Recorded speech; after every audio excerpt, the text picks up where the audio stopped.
Hello, je suis Mavic Wright, bienvenue dans le journal intime du succès. Tu te souviens? Je suis ta mindset and success coach préférée ou celle que tu adores détester. Mais peu importe à quel groupe tu appartiens parce que tu es là en train de m'écouter. Aujourd'hui, on parle d'un sujet encore plus tabou que les hémorroïdes. Ouais, je sais, je devrais pas parler de ça et ma maman va me dire, j'ai écouté l'épisode de podcast, est-ce que je peux savoir pourquoi après 30 secondes d'intervention tu parles déjà d'hémorroïdes, s'il te plaît? On va parler de la jalousie et de pourquoi elle pourrait bien être l'outil qu'il te fallait. Est-ce qu'on t'a déjà dit que la jalousie, c'était une émotion à fuir? On a tous grandi avec cette idée que la jalousie, c'est un vilain défaut et que ça fait de nous de mauvaises personnes. Alors, il y a deux choses. La première des choses, c'est que aucune émotion n'est bonne ou mauvaise, en fait. Une émotion nous donne simplement une indication sur la façon dont on interprète nos circonstances, on interprète ce qui est en train de nous arriver. Et la deuxième des choses, c'est que se juger, c'est jamais une bonne option. Mon amie Sonia le répète encore et encore. Toutes les fois, on se juge, on perd du temps. L'important, c'est d'utiliser ce qu'on ressent, d'utiliser l'interprétation pour passer à l'expérience suivante, en fait. Est-ce que vous vous êtes déjà dit que la jalousie pourrait être un indicateur précieux, un indicateur de ce que vous voulez vraiment dans la vie? Alors aujourd'hui, je vais te montrer comment cette émotion, souvent mal comprise, peut devenir un véritable levier pour révéler tes désirs les plus profonds et t'aider à avancer. Bon, attention, hein. Je parle pas ici de passer tout ton temps à te comparer aux autres sur Instagram et à leur envoyer des messages odieux parce que tu as envie de mener leur vie, hein. On parle de faire de la jalousie quelque chose que tu vas constater et de l'utiliser de façon consciente et réfléchie. Allez, c'est parti, on plonge dans le vif du sujet. On va tout d'abord comprendre comment identifier la jalousie et comment elle se manifeste. Avant de pouvoir utiliser la jalousie comme un outil, eh ben, il faut d'abord apprendre à la reconnaître. Parce que oui, elle ne se manifeste pas de la même façon chez tout le monde. Parfois, c'est un petit pincement au cœur quand tu vois quelqu'un accomplir quelque chose que tu veux secrètement. D'autres fois, c'est cette petite voix intérieure qui te murmure que tu n'es pas assez, que tu devrais être là où quelqu'un d'autre est déjà. Ou encore, eh ben, ça peut être cette sensation de frustration mêlée de tristesse lorsque tu regardes les réussites des autres et que tu te sens mise de côté. Alors là, je vais vous donner un exemple parce que je vois des dizaines de femmes se flageller.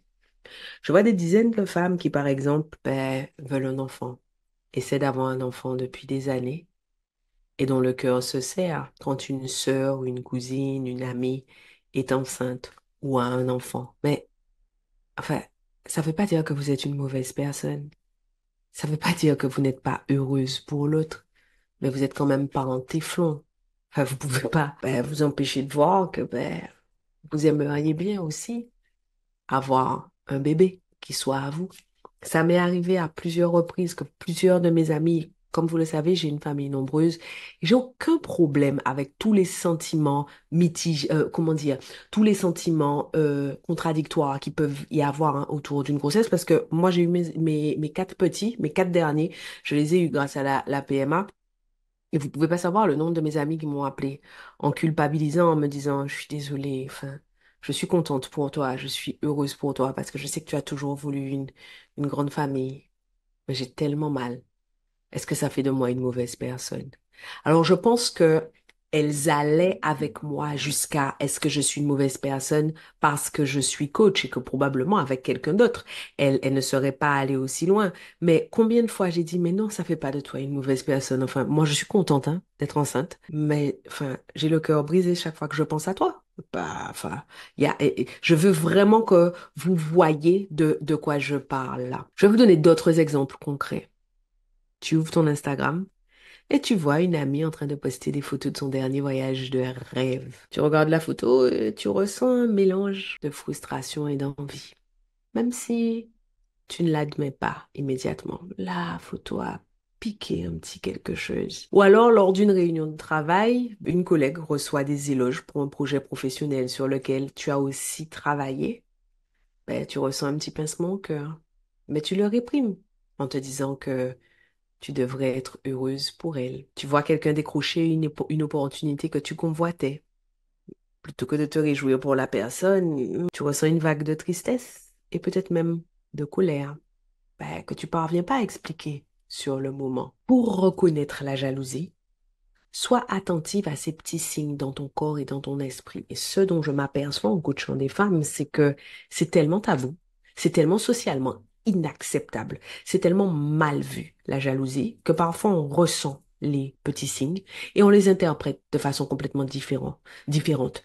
Parce que ça endommage, ça entache l'image qu'on a de nous-mêmes, de nous dire, ça, je crois bien que c'est de la jalousie. Ma fille répète tout le temps la même chose. Hier, j'avais besoin qu'elle m'envoie, j'avais besoin qu'elle m'envoie des vidéos de nous qu'elle a faites depuis son téléphone, qu'elle me les envoie par Bluetooth. Et elle me dit, Po, mon Bluetooth ne fonctionne plus.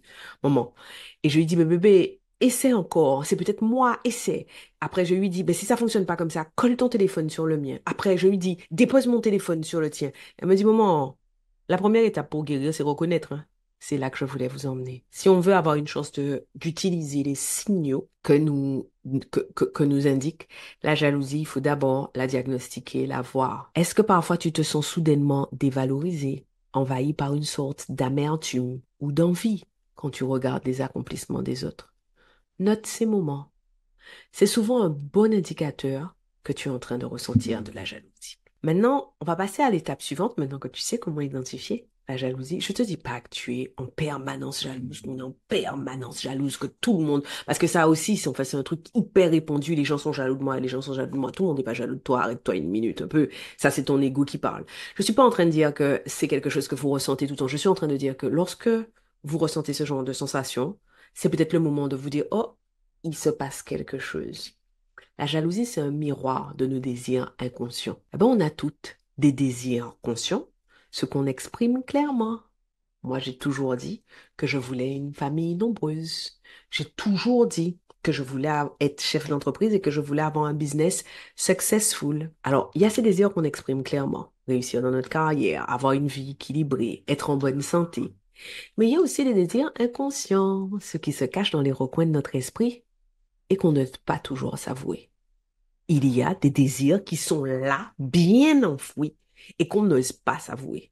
Et c'est là que la jalousie rentre en jeu. Forcément, tu n'as pas osé te les avouer.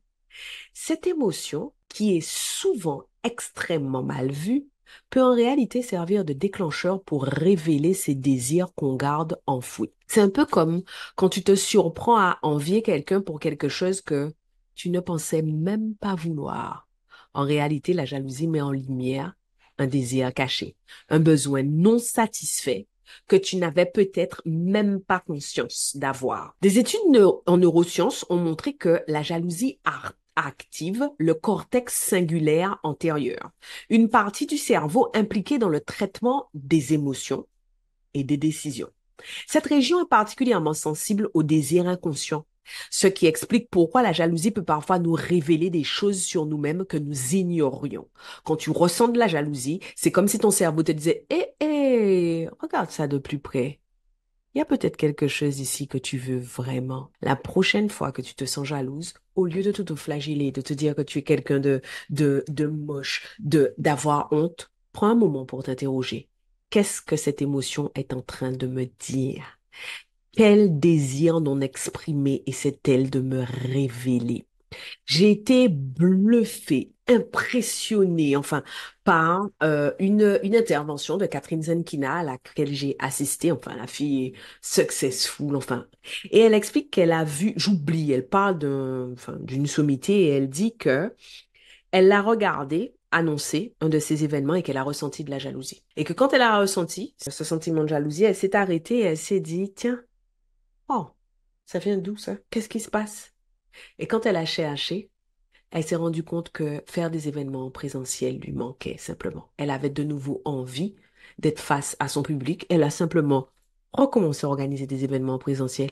Et c'est bon, on était passé à autre chose. Quel désir non exprimé la jalousie essaie-t-elle de te révéler? Et si tu veux aller plus loin, essaie de méditer ou de tenir un journal pour explorer ces sentiments plus en profondeur. C'est comme gratter sous la surface pour découvrir ce que ton inconscient essaie de te dire. Alors, utiliser la jalousie comme une boussole de vie. Eh bien, Une fois comprise et décodée, elle peut devenir une boussole qui te guide vers ce que tu veux réellement dans ta vie, en fait. Imagine que cette émotion soit là pour te montrer le chemin, pour te dire, voilà ce que tu veux vraiment, même si tu n'en étais pas consciente jusqu'à maintenant. C'est un peu comme recevoir un email de ton moi intérieur te signaler qu'il est temps de prêter attention à tes véritables désirs. Prenons l'exemple de Claire, qui se surprenait toujours à être jalouse de ses amis entrepreneurs. Elle pensait que c'était juste une réaction normale, sans grande importance, mais après y avoir réfléchi, elle a réalisé que cette jalousie révélait un désir caché d'indépendance professionnelle. Elle avait toujours rêvé de lancer sa propre entreprise, mais ne s'en était jamais sentie capable.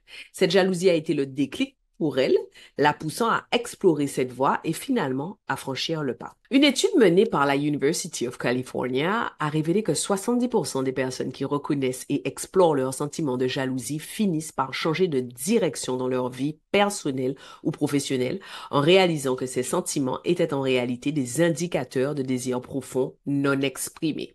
On est d'accord que voir les choses comme ça, c'est quand même drôlement plus, j'allais dire, aidant. C'est quand même drôlement plus constructif que de dire la jalousie, c'est un vilain défaut. Bon, alors, les pièges à éviter. Maintenant, avant que tu ne t'emballes et que tu ne passes tout ton temps à traquer tes émotions de jalousie, il y a un avertissement important que j'aimerais te faire. Cet épisode n'est pas une excuse pour passer des heures à te comparer aux autres sur Instagram ou sur LinkedIn. La jalousie est un outil puissant, mais seulement si elle est utilisée de manière consciente et constructive.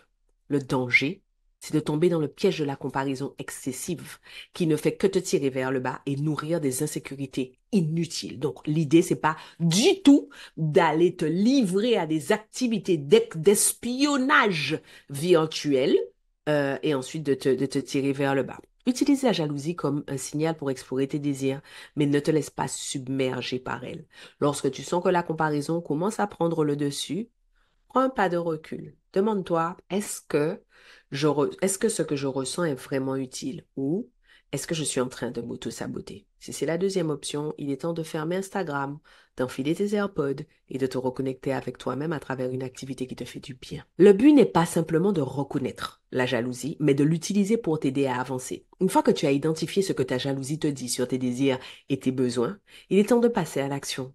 Par exemple, si tu te rends compte que tu es jalouse de la carrière de quelqu'un, plutôt que de te lamenter, ou de lancer des piques à la personne, ou d'être odieuse à la personne, ou de répandre des calomnies sur cette personne, utilise cette énergie pour réévaluer tes propres objectifs professionnels et te demander ce que tu peux faire pour te rapprocher de ce que tu veux vraiment. Mets en place un plan d'action concret que tu peux faire. Qu'est-ce que tu peux faire aujourd'hui pour te rapprocher de ce désir, que la jalousie a révélé? C'est le moment de faire un petit pas, aussi minime soit-il, pour te diriger vers ce que tu veux vraiment. En gros, la jalousie, c'est comme un service mail interne de ton moi intérieur. Elle peut être une redoutable arme contre toi-même si tu ne la maîtrises pas. Mais elle peut aussi être un outil efficace qui va t'éclairer et te guider vers des chemins que tu n'auras jamais imaginés. En l'écoutant, en l'interrogeant, tu peux découvrir des choses sur toi-même que tu n'aurais jamais osé explorer et que souvent tu n'aurais jamais osé assumer. Alors, est-ce que tu es prête à transformer les rares fois, parce que je sais que tu es quelqu'un de bien, les rares fois où tu vas ressentir une petite pointe de jalousie en un outil de croissance et de découverte personnelle? Si tu veux aller plus loin, apprendre comment exploiter toutes les facettes de tes émotions, je t'invite à rejoindre la Nana Impériale ou la liste d'attente de la Nana Impériale où on travaille justement à utiliser nos ressources, nos compétences, nos talents et les indications que nous envoient nos émotions pour atteindre nos rêves les plus fous. Je te laisse là. Merci pour ton attention. Si cet épisode pour toi pourrait faire du bien à quelqu'un, n'hésite pas à le lui envoyer. Sinon, si tu as un petit peu de temps, est-ce que tu pourrais t'abonner à ce podcast, nous laisser une revue et une note? Ça fait toujours du bien. Ça nous permet de remonter dans l'algorithme et ça, moi j'adore. J'y crois pas, c'est déjà terminé, on se laisse là. Merci de m'avoir accordé votre temps. Pensez à vous abonner à ce podcast et à me laisser une revue. Et au cas où vous vous demanderiez quel intérêt vous auriez à vous abonner à ce podcast et à laisser une revue, en plus du fait que vous seriez toujours notifié de l'arrivée de nouveaux épisodes, si vous vous abonnez, ce podcast aura de plus en plus de succès. Et s'il a de plus en plus de succès, ce que les ambitieuses comme vous et moi pensons sera de plus en plus répandu. Et si c'est de plus en plus répandu, on va créer un monde de femmes puissantes. Rêvons ensemble d'un monde dans lequel le succès des des femmes normalisées. Un monde dans lequel aucune ne prend ombrage de la puissance de l'autre. Voilà à quoi ça servirait que vous vous abonniez et que vous laissiez une revue. Je serais contente de vous voir sur mon Instagram. D'ici là, à bientôt au prochain épisode.